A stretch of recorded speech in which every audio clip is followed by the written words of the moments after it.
Hello, and welcome to today's talk. To get things started, we're just going to start with the reading right off the bat. So we're going to do Taurus. Everybody gets 2 cards today. So Taurus, this one's for you.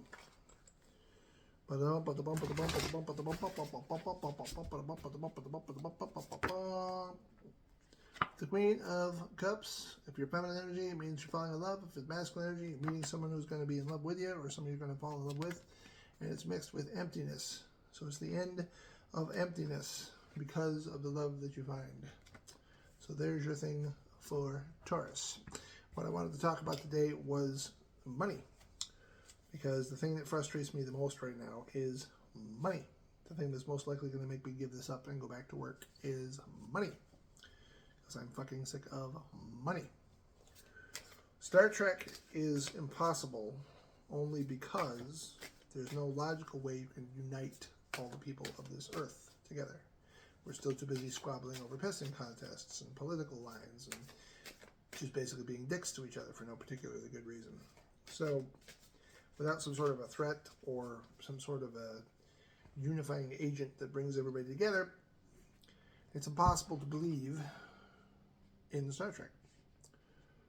I've been watching the original series, you see, and because it's the original series, it has flaws, especially when it comes to the idea of money. They don't really get into it as to whether or not they're paid or not. But every once in a while, Kirk will especially say to Scotty, once he gets something done, it's a miracle that he just earned his pay for the week. So does that mean they're still paid?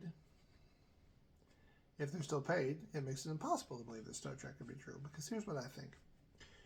I think, and I know, actually, I know that money is the easiest sin that mankind can do. They'll make more excuses for money than they will for anything else. We will, I should say. It's why we sell people into slavery. It's why we traffic young girls. It's why we have pimps. It's why we have hookers. It's why we have the rest of it. It all comes down to money. If it wasn't for money, then we wouldn't have so much sin. Because money is essentially not about...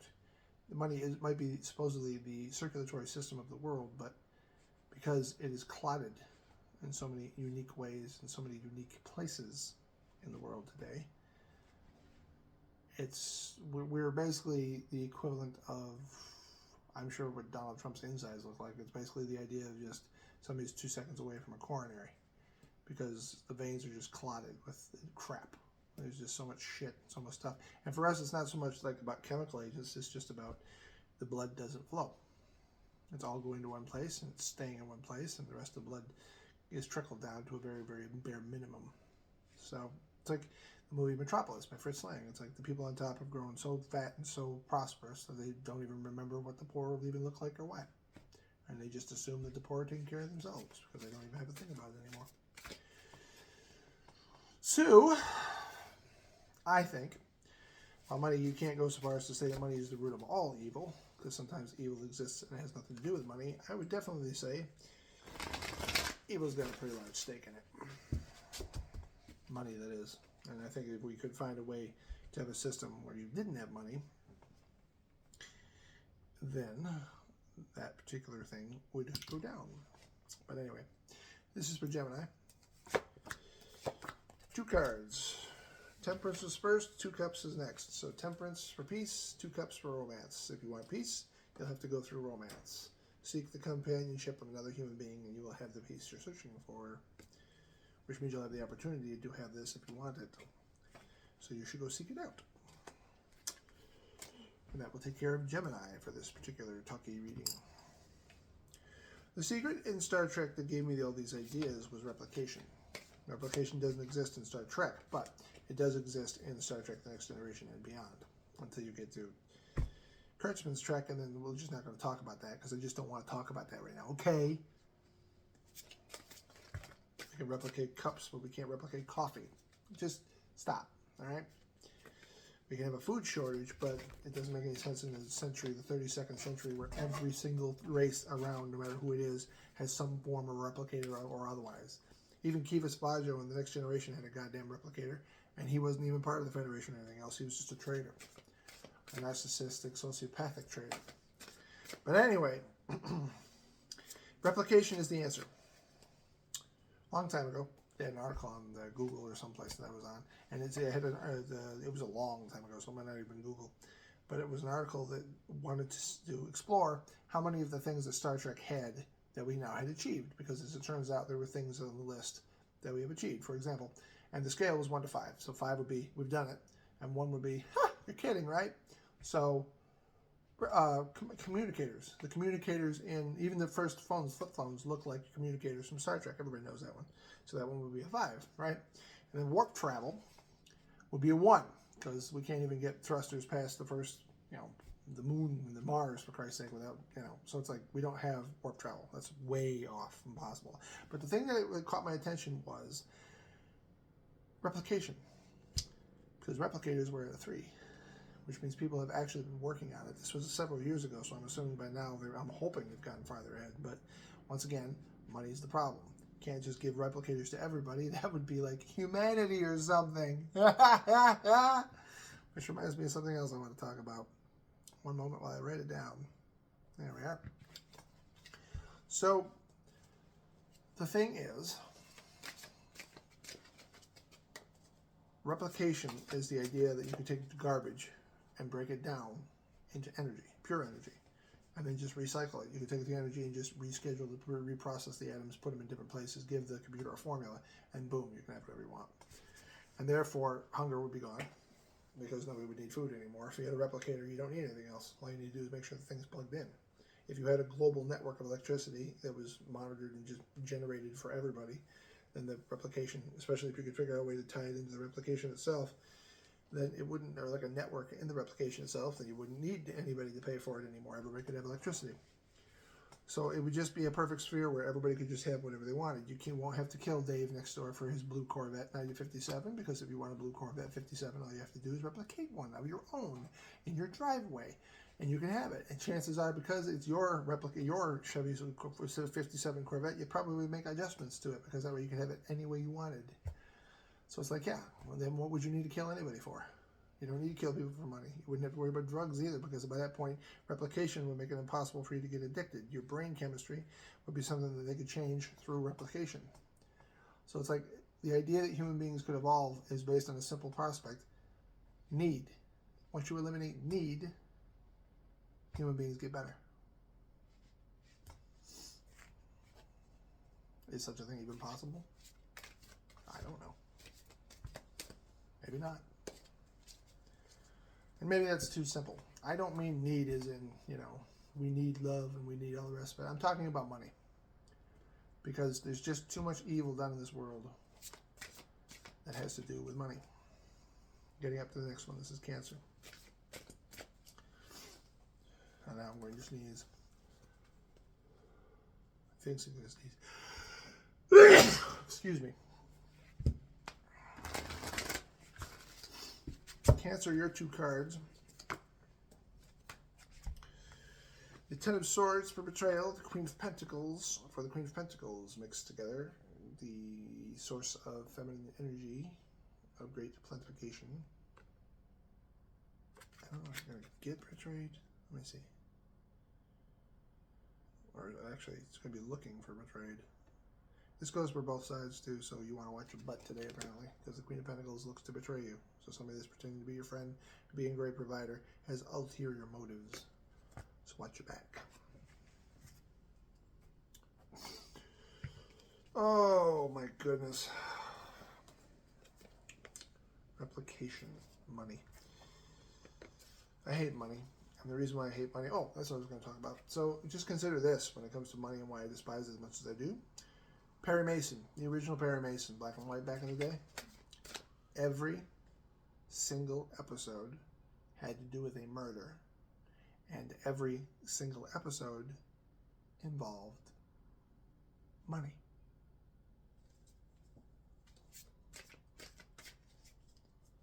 Can you believe that? My screen's kind of goofy, so I want to make sure the camera isn't dead here. My camera's still going? Yeah, that was weird. I have a link to my computer and it went black for a second. But all of it has to do with money. Every single episode. There wasn't a single episode that had anything to do with anything else. All the crime was about money. Everybody killed for money. Some form or another of money. Some sort of argument that led to somebody killing somebody because of money. If you have money, you'll have a happy life. If you don't have money, you won't have a happy life. If you have too much money, you'll torture other people while you have the money and put them on their face and forcing them to try to kill you and commit crimes against you because they need the money. And so on and so forth in a terrible loop that goes on forever.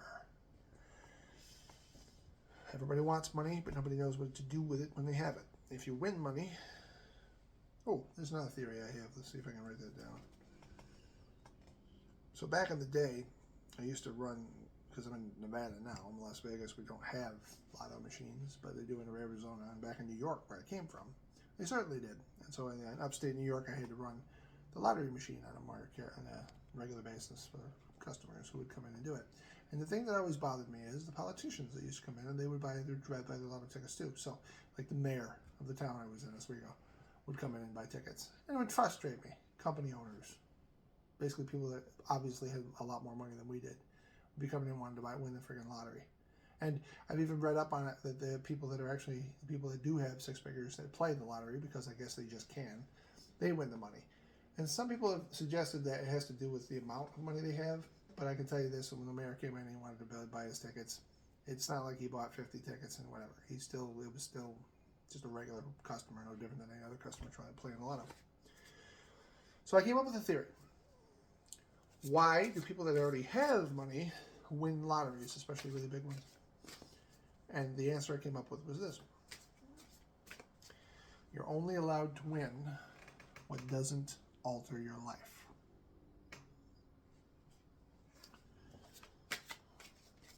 So you can win when you need to, these moments where you all of a sudden you just get a quick burst.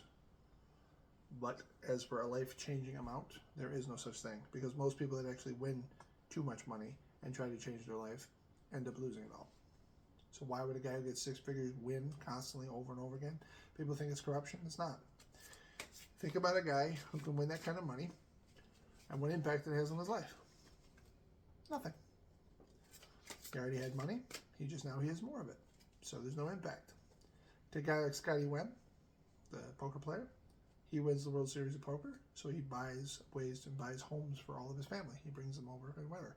So his win had a direct impact on all those people. And their presence here has an impact on the people they interact with.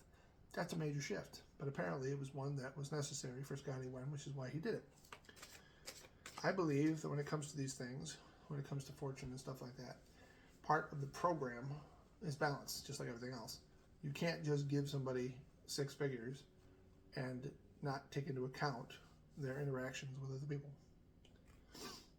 You just can't. It's not possible. You have to take into account every single person that they interact with and everything they can do, because they're going to alter the lives of every other person, which shifts the entire balance and creates all kinds of fluctuations in the world. So you can't just blindly do it. And here comes Leo's reading.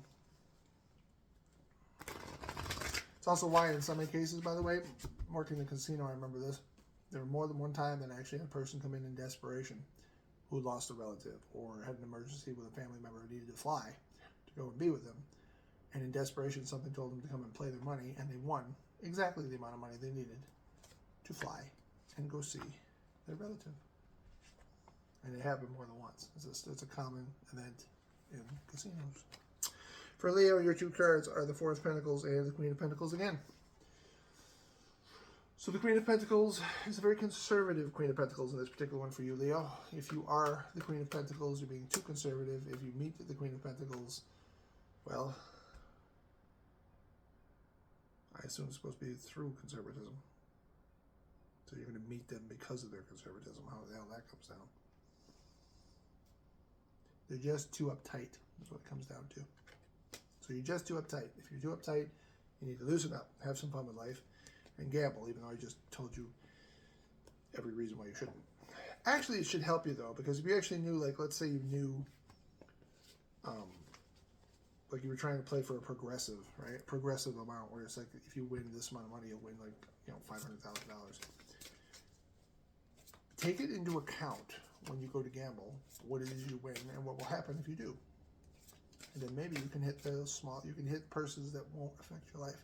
It'll actually give you a little bit of a purse. You can use it to move things forward, but not something that'll dramatically alter your life. Or adopt the strategy that I did years ago, which hasn't worked for me because I can't win for crap because I can't gamble. The only gambling I'm good at is poker. Which is to win, if you win a large amount of money, 500,000, whatever, you put it in the bank and just go back to work. You don't change anything. Like maybe you'll be able to buy a car, maybe you'll be able to buy a house, but you have to be careful because you have to have the upkeep necessary, a continuous stream coming in to be able to maintain the car and the house that you couldn't do before. So in other words, you don't want to go too crazy because you're going to have to use most of the $500,000 just to pay for the things that you couldn't afford before. See? So that's the problem. It's exterior. Then that's also where gambling problems come into play because once you win the $500,000 and you start having costs and stuff and you start having to pay for those things, now you want to gamble again because you figure if you just gamble again and I win again, I can use that money and keep paying for what I did. But that's the problem. That's the trouble. Without improving your income stream, you can't maintain the things that you had because you couldn't afford them in the first place. The only thing that's letting you afford them is the $500,000. So when you win, these are things you have to take into account. Because if you don't, you won't be able to keep the money. It's just that simple. On a weird moment the other day, I was sitting here thinking about butterflies. Because I've been seeing butterflies a lot lately. Somebody told me it has something to do with spirituality. It means something. Here comes Virgo, just for the sake of it. And it suddenly occurred to me that when people pin down butterflies to make their collections, they can collect butterflies and their pretty little wings and whatnot, whether or not they had to kill them in order to put them in their pens. And of course they do. Which kind of drove me a little crazy. Crazier anyway, you can't go crazy. I'm as crazy as it's going to get probably. I don't know. Maybe I'll go even crazier than that now. I don't know. The 2 and 3 of swords in order for Virgo in spiritual order. First the 2, then the 3. 2 of swords is about a stalemate and breaking it. The 3 of swords is about, well, facing the fact of when you break the 2 of swords, you have to pay for it. But lately, the 3 of swords has always been for me is just somebody beating themselves up. So when you break through the 2 of swords, the suggestion is that you're beating yourself up for breaking it. So in other words, success, now that you're finally free, it would be the equivalent of somebody breaking out of prison after being used to it for 20 years. You have to get used to society again. So the first thing you would have is your own self-loathing as to, oh my God, what have I done, kind of thing. Fascinating, Virgo. Fascinating. So you have to kill the butterflies, and then you have to pin them down. So you're collecting a bunch of corpses. And the whole reason you're doing it is because butterfly wings are beautiful. But there's kind of this strange morbidity about it, isn't there? It's not like you have in Silence of the Lambs, where actually I thought well, no, in his case, I'm sure he waited till he died, because after they died for real. If that's how you're going to do it, because somebody suggested that, if you can actually collect a butterfly and just wait for him to die a natural death and then pin him to the thing, it's like if he's already dead. There you go. But this idea you're going to capture one of the most beautiful creatures on Earth, kill it, and then stick it to a fucking frame just so that you can look at it all the time. It's like,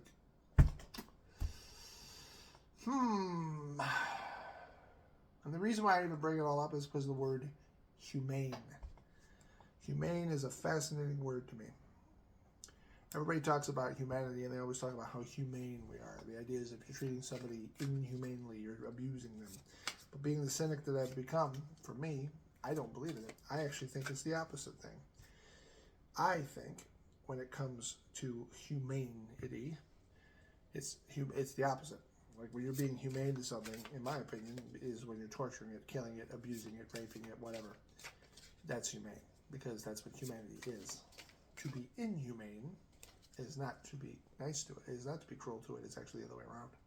To be inhumane is to be kind to it, because we're not kind to anything. The fact you got to kill a fucking butterfly so you can nail it to a frame kind of illustrates my point.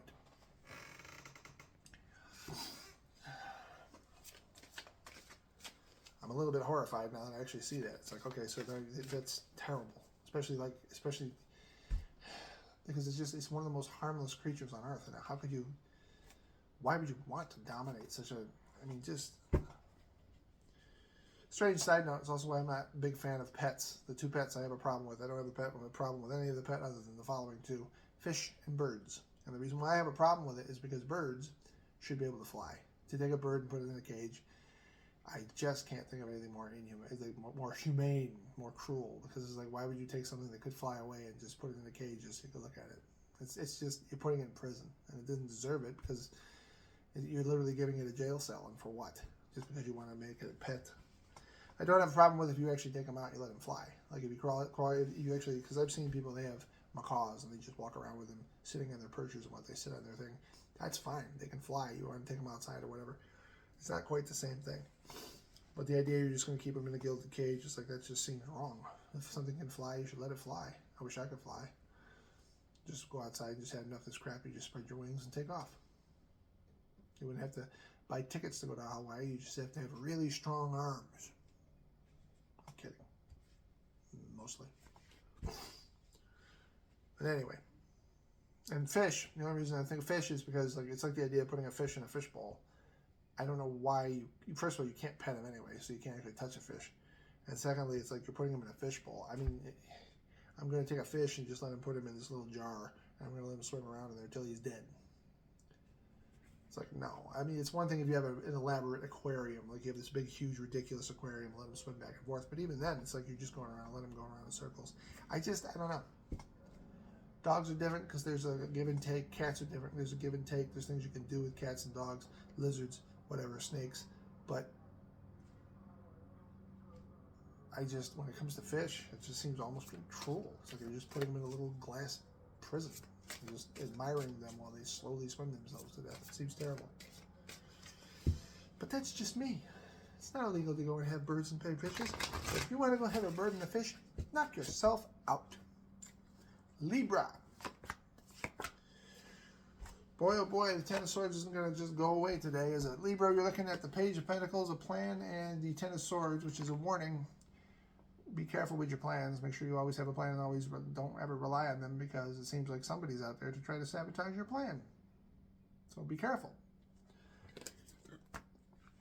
This is weird in today's talk. It's like I can sit here and do other readings and it always comes out relatively positive. But when I'm sitting here doing today's talk, it's all about caution today. Be careful. People suck. Next item up for bid I want to talk about is racism because I'm sick of it.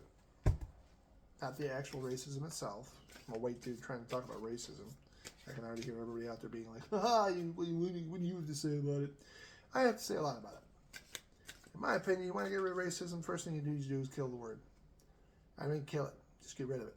Because it's a bullshit word. It's a made-up word. It doesn't exist. Racism is not a real thing. And I just pissed off a whole bunch of people out there. You gotta be kidding, whatever. Hear me out. We are not. Human beings are not different races. It's a cute idea, but it's not the right word. You want to say that we're different breeds. Therefore, if you want to talk about what racism really is, it's breedism, which is a goofy sounding fucking word, and at least it actually brings some humor to the whole racism thing. Because what racism really is not racism at all. It's just prejudice. And prejudice is as human as the day is long.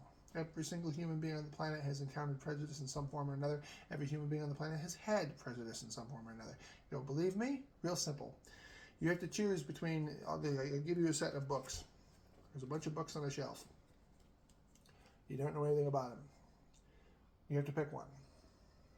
When you go to pick the books, you have to look at their covers, you have to look at the titles, you have to look at the descriptions in the back. Maybe you'll even open one or two and actually read a passage or two to see if you can actually do it or whatever. But you're actually, no matter how you're doing it, to try to pick this book, if you don't know anything about it, you are trying to judge the book by its cover. You're trying to guess as to whether or not the book's going to be any good based on whatever predication that you put it on, and that is a form of prejudice. You're judging it before you actually get to see it. You're judging it before you actually know what it is. It's no different than saying you hate X movies or you hate the idea that you can't stand, like, I can't stand all of Star Trek, even though you've only watched like one episode of it or something like that. It's like when you meditate, it's this very simple thing of prejudice is when you actually decide to declare without proper knowledge what something is or who somebody is without knowing who they really are. That's the key. That's the catch. That's what matters. That's what it is. Prejudice. And if we stop turning it into this hateful thing and said you're prejudiced and that makes you a terrible person, we should just outright kill you or turn your back on whatever, and turn it into, change it for what it is, which is basically just it's a human flaw in thinking, and you're just saying, I don't like all of you because of whatever. It wouldn't have to be so violent. Because that's the problem. The problem is that it always becomes violent. It's like if I sit there and say, I hate all blah, blah, blah. It's not racism. It's prejudice. And while prejudice is still ugly, it's a human flaw, not a let's just kill the son of a bitch thing. Because we've already proven in this world alone, through the last couple of years, thanks to a certain person I'm tired of talking about, that racism, or what I'm calling it is breedism, is not anywhere near dead. It never has been. It just went quiet for a while. And now it's back in full force because, yeah. Scorpio, your cards. The Ace of Pentacles for an opportunity, the Six of Pentacles for generosity. You actually get a good shake this one. The opportunity that's on your plate right now is going to be a very lucky one, thanks to the universe. It's going to make sure that it's going to work out for you. So you should definitely take it. By the way, today was also one of the only days where I actually had one of the readings came out with an opportunity, and I thought it was a better idea that you don't take that particular opportunity because you're happy where you are. Doesn't happen very often, but it does happen once in a while. So that's my theory anyway. Is it going to work? No. Because here's the other thing. There's too much money in it when it comes to racism. I mean, it's a perfect way to get everybody to just hate each other without really thinking about it. It's a perfect way to get groups of people mad at other groups of people and just keep us all busy while the upper 1% just runs away with all the money, which is something they've been doing for so long now. It's embarrassing. Donald Trump, or not Donald, George Carlin was right when he said it. It's like the whole purpose of this, black versus white, up versus down, gay versus straight, all the other shit, especially even the encouragement of the pride flag and making it go to all these ridiculous labels with all the stupid, insane labels that they've got. And there's something else I hate beyond measure is labels, because you can't describe it. If you want to stop racism, you want to stop prejudice, then knock it off with the damn labels. Because the more labels you put on a person, the easier it is to fall into prejudice. The whole purpose of a label, if you think about it, is to literally put it on a person. That way you don't have to think too hard about who they really are. So if you say you are a white man, that automatically generates a prejudice in your mind. You are a white man, therefore you must enjoy money. You must hate people. You must be very greedy, blah, blah, blah. If you're a black woman, you must be this, you must be that, you must be this. If you're a Hispanic male, you must be this, this, this. If you're a straight person, therefore you like this, this, this. If you're homosexual, you like this, this, this. If you're a bi-spirit, whatever it is, I don't want to insult anybody, but whatever thing you come up with, then there's this whole list of things. And it's like, you shouldn't be championing for that, because it's like, you're sitting here saying, I want to create an identity for myself. But what you're really saying is, you're hiding behind a label, and everybody needs to respect that label. But why would you want anybody to look at you and think of a label, instead of look at you and think of your name, or you as a person? If your person is Linda, why would you want somebody, even if you wanted to change it to Larry, whatever you want to do with your life, why would you want them to look at you and think transgender, when they could be thinking Larry? Wouldn't Larry be better? Transgender puts you under one label. You have you're transposing from one gender to the next. So that's how you're defined. But do you want it to be defined that way? Wouldn't it be better if somebody actually defined you by your name? Names indicate an entire plethora of characteristics. Names are wonderful. The only true label that actually deserves to be praised is a name. If you sit there and say Andrew, you get an idea of what Andrew is. There's all these multifaceted things about Andrew, especially if you know Andrew. You hung out with Andrew for a really long time. Andrew. It's like when you think about that, a whole bunch of stuff comes into mind, especially the longer you've known the person. See an old friend, you see an old friend John, all of a sudden you remember all these wonderful things about John and all these other wonderful things about John that weren't so wonderful, and all the fights you had, blah, blah, blah. And it's like there's all these plethora of things. But the idea of just, I am transgender, because you want respect for being transgender, it's fine that you want the respect for being that, but why would you want that to define you? Why would you want anything to define you? Why would you want any label to define you?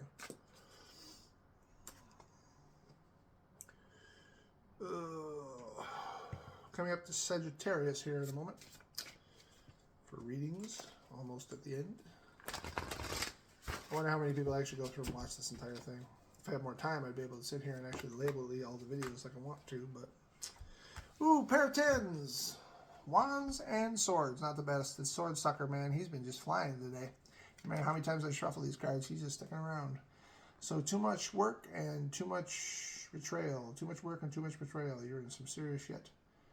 But I'm going to go out on a limb this time, and I'm going to say you're resolving both of them. So you're resolving betrayal, and you're resolving your thing, and basically it just feels like you're quitting. So it's like whatever it is that you're doing, you've had enough of this crap, which is why there's 2 tens, which is the end of the cycle. And, yeah, like just, this is you saying goodbye to whatever it is that's causing you all this pain. Which is pretty sweet, I think. Even though in the long run, it leaves you afraid, not worried about the future, but sometimes you just gotta quit. I hope I don't have to quit doing this, but I don't. The pressure around me is too much. But then I guess it's because somebody wonderful had a couple videos on here on YouTube that I was watching that talked about connection and why this connection with people is so hard. It's something I've been hoping to get when I was doing this, and I haven't been satisfied at all. We don't live in a society anymore that supports connection because nobody wants the truth. Everybody wants to hide behind the lies. They want to hide behind the avatars they've created. Who's the person I want to be instead of the person I truly am. Assuming everybody wants to judge and attack you for everything, which is something I have no interest in because I just don't care. It's like the only thing I care about is when people do truly cruel things to one another. And if you're truly cruel to other human beings, it's like then I have a problem with it. But beyond that, and it's not even judgment so much as discomfort. I don't want to witness you surrendering yourself to whatever cruelty you like to engage in. And it's not my place to judge you, so I don't have a place to tell you to stop doing it. So it'd be better if I just didn't associate. That way you can be your cruel self, and I don't need to worry about it. I don't need to know. Because it shouldn't be my place to stop you, no matter what I think. As people have illustrated more than once these days. Oh, what was the other thing I was going to talk about? Oh, MASH, right. So the thing about MASH was interesting. I always remember this about the movie. And I think this is how things used to be. It's not the way they are now. When people talk about who they are, there's all these different things that they have for this list of things they used to do. So it's like a person would be like, they did in MASH where it's like, what's his name? Spear Chucker Jones, which comes across as racist, I suppose. But the point was, even when they asked him in the movie, they actually called him, why do they call you Spear Chucker? Because he used to throw the javelin. So they called him Spear Chucker. Is it still racist? I don't know. I don't care. I don't mean in a racist way, and I don't think they did either. I don't think he was a chest cutter. I think he's some sort of surgeon anyway. So it's like he was obviously respected by the other people that were there. Except for Tom Skerritt, because they had that weird thing because he was from the South, whatever. But either way, that's not my point. It's like, you can take that, leave that, love it, hate it, whatever. Just go crazy over it if you want to. That's your business. My point is this. When you talk about when they were talking to each other in the movie, they had all these facets of their lives. It's like they were a surgeon, but they were also a football player. And this person did this. This person loved poker. And this person loved to do this and whatever. So it's like a person wasn't defined by one thing that they did. A person had all these different layers, just at different levels. Some people could play instruments. Some people could write stories. Some people were poets and all the rest of it. But they're also still surgeons, the rest of it. So the idea is that you didn't have one job. You had this whole list of things that defined who you were. There's all these hobbies and all these things that you had that filled out your life in a very rich way. And I think we've lost that. I can't say to it myself. What do I have to show for my life? It's like I don't have much. What have I experienced in life besides a lot of torment and misfortune? Or just bad fortune, I guess, is if you believe in that sort of thing. But I can't say, it's like, have I been a football player? No. Was I a talent guy? No. Did I do debating in college or high school or college? It's like, no. Did I join any clubs and do any extracurricular activities? Not really. So it's like, and maybe that's just my own perspective and it doesn't count. Maybe there are people out there that you're watching this are pissed at me right now because it's like, I do have a list. I have a list of things, whatever. And if you do, good for you. I just get this feeling that the majority of people get stuck by whatever it is they're doing, and that's it. And spend the rest of the time scrolling their cell phones all the time. And it's not judgment. It's a suspect. It's just a wonder I have. Is that really how things are now? So, this one's for Capricorn. As we reach nearly the end of this long talky thing on this Friday night, because you can tell I have a lively show, social life.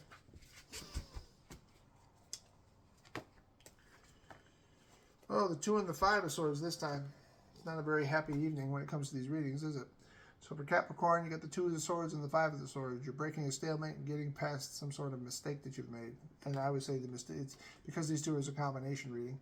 The idea is the mistake is what caused the stalemate, and the way to get through the stalemate is to forgive yourself for whatever mistake it is that's happened to you, or just accept it, or forgive the person that did it to you. But either which way, this is about forgiveness and finally breaking through, which isn't too bad, all things considered. The other thing I don't like in life is groups. When it comes to people, I like George Carlin when he said that too. It was George Carlin suggested that a person, one-to-one, you can have a wonderful conversation with a person. You can just, a person is a wonderful thing. A wonderful, you can, like he said, you can see the universe in their eyes. It's wonderful to have a conversation with a human being.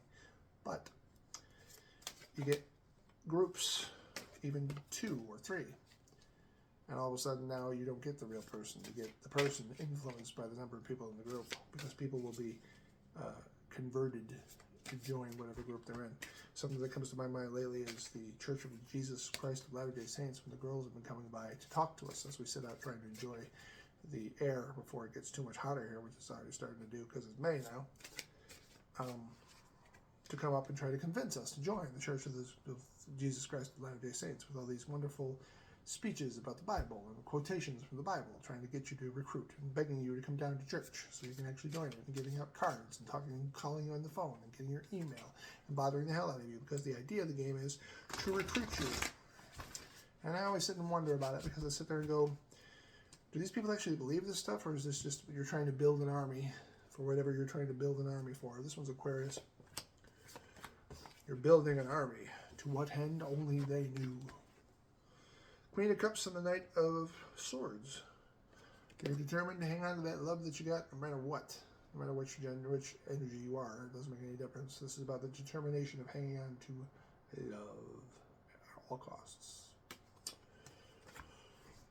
So, the reason why I have such a hatred of groups is basically the same thing as George. It's like the idea is, and it's a big problem right now, as a matter of fact.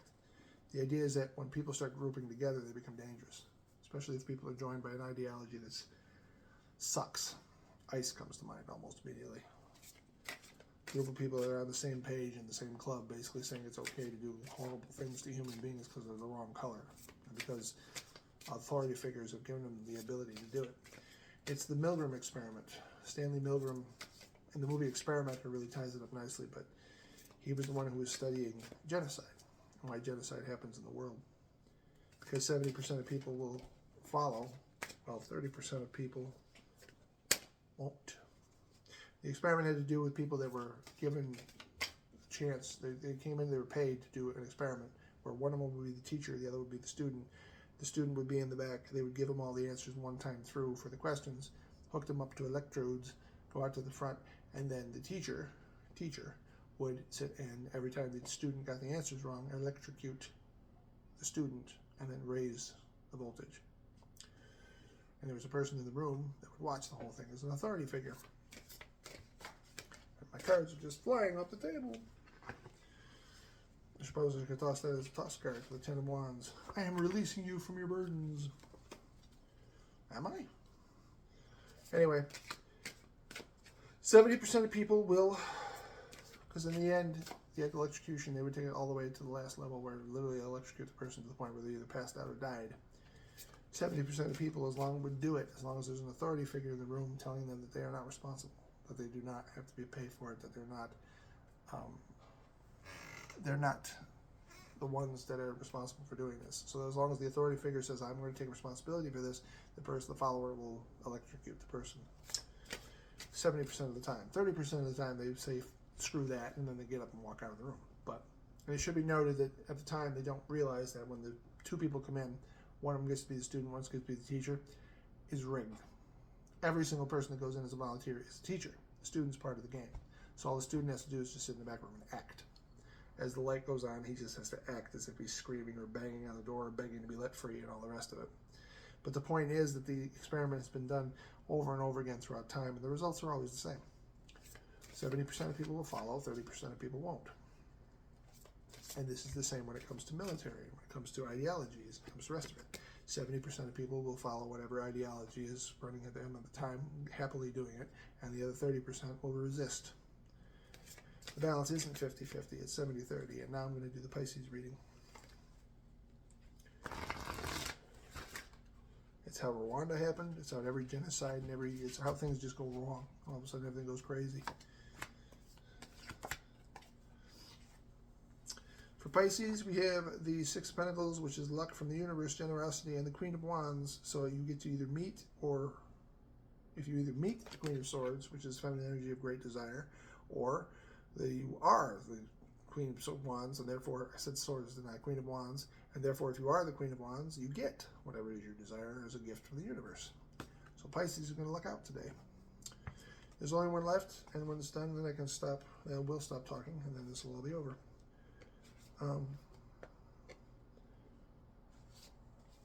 One thing I want to say for sure before we say goodbye, the last thing, before we get the last reading. I don't judge anybody. It sounds like I'm being preachy and all the rest of it. What I want is for us to stop hurting one another.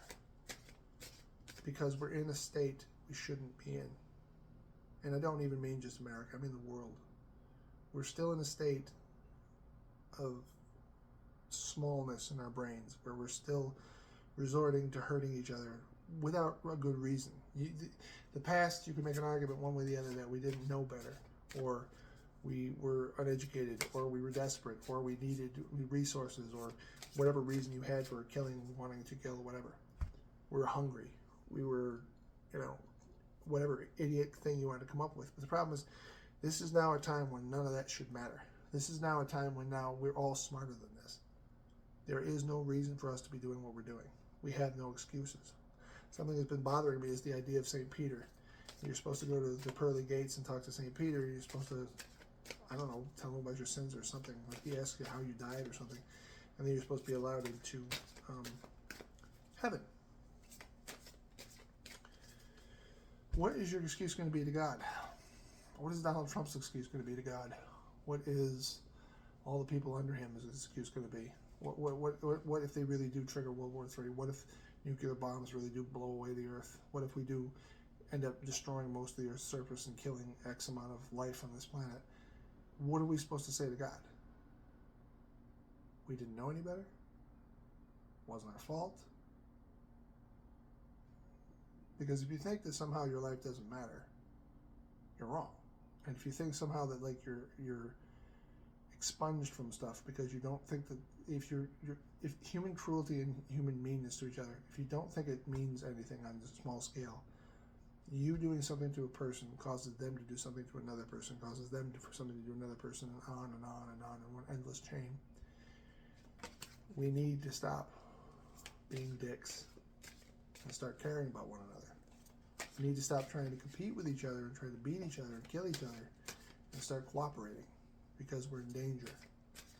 There's too much stuff right now that's threatening the very existence of human beings on this planet. Now would be a really good time for us to come together and try to fix things before some really terrible things happen to kill most of us off the planet. I mean, it's bad enough that you have climate change, but you also have AI. And you have Donald Trump and his constant urge to try to piss everybody off so that there'll be an endless war, or the collapse of America, the last democracy, one of the last democracies on the planet. So all these things have a factor, and everybody's got a hand in it. What can we do about it? I don't know what we can do about it when it comes to specific things, but I do know in general what we should do is just get rid of the past. We should cut it loose. The past does not determine the future. We should cut it loose and work on coming together, cooperating, working together to make things better, instead of just constantly fighting with each other over the shit that doesn't matter. Because we know better. If you don't know better, then you're not paying attention. And by the way, one last thing I'll say. Working in the convenience store is not the most pleasant thing in the world to do, but as people would sit there and shoplift and take things out of the store or whatever, I remember the thing I learned from that job was every single person on planet Earth knows the difference between right and wrong, and you don't need religion to tell you. because the people that would steal things off the shelf and walk out, they always had to grandstand. They always had to laugh at you or make some sort of comment or do some sort of thing as they were walking out, or they had to run, or they had to just something, but they had to the grandstand or act or perform as they were running out because they knew inherently that what they were doing was wrong. Everybody knows the difference between right and wrong. It's in your guts. The only way we do wrong, which is a function of evil, is to justify it. You say, it's okay that I do this because of that, because of whatever that is. So it's okay, like for ICE, for example, it's okay for me to kill these people kill and torture these people because they're illegal immigrants. They shouldn't be here anyway. So that gives me the right to kill them. That's where evil comes from. That's where selfish comes from, and everybody knows it's wrong. But as long as you can take it wrong and justify it, you can pretend to yourself that it's okay, even though you know better. All right, I'm done. Here we go. Aries for the last reading. The Eight of Pentacles and the Tower. The strangeness of this reading is as follows. An upheaval that you cannot avoid is going to have a direct impact on you, but it'll be a positive one because you're going to level up as a result of it. It's kind of the idea of like finding treasure once the ground opens up and cracks open and there's a chest and there's some gold in it. So it'll be a difficult situation where you have to get over this strange upheaval that'll be very chaotic, but in the end you'll be sitting pretty and be thankful, strangely thankful that it happened because your life will improve as a result. Which sounds goofy, but it does happen. Thank you for listening to me. If you've managed to make it this far, thank you for watching my channel. Thank you for everything. Almost there. 23 people left. I need 23 more subscribers in order to hit that magical 1,000 mark. Whether or not I can turn it into a profit so I can actually do this for a living instead of my best prospect right now is to work at a service desk in the grocery store nearby. I guess that's the only thing I can hope for. Maybe do some cashiering on the side. Back to the bullshit, I guess, because I can't get anybody to pay me for this stuff. Because thank you very much, Donald Trump, and your bullshit in the world. But I don't know.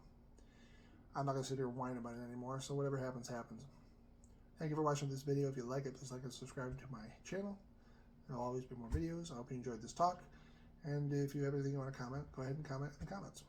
And hopefully you won't be wanting to get a bunch of pitchforks and torches and shit and want to hunt me down or ruin my channel or ruin my life or send me death threats or anything else that's stupid and irresponsible.